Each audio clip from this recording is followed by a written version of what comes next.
Okay. So the reason why we're identifying our support and resistance levels is because it's going to help us to know where to put stop loss and take profit. Okay, so basically I'm teaching you how to create your own signals.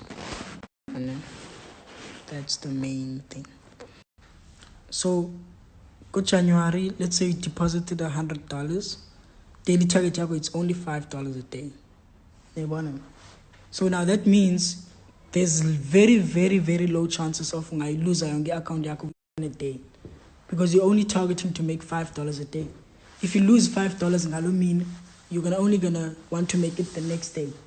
I also want to make it back within the same day.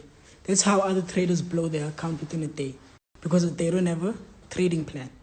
Yeah, bro. So if you notice, you must also trade like an investor. Don't aim to, let's say, $100. Don't aim to make $100 within the very same day.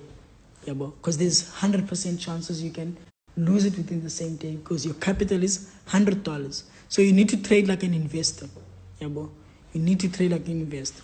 For example, into a property, that person knows he's gonna make profit over, because strategy system inside you can make even 50% growth within the same day. But I don't like that, because you won't grow as a trader. Yeah, bro. Because it's risky. Imagine now you're no longer playing around $100 or not 300K in your bank account, like in your trading accounts. So it's very risky, because what if now you're used to that doubling accounts every day you see on Instagram they're bragging. That's why on my accounts I don't aim to double accounts every day, because it's too risky. Yeah, bro.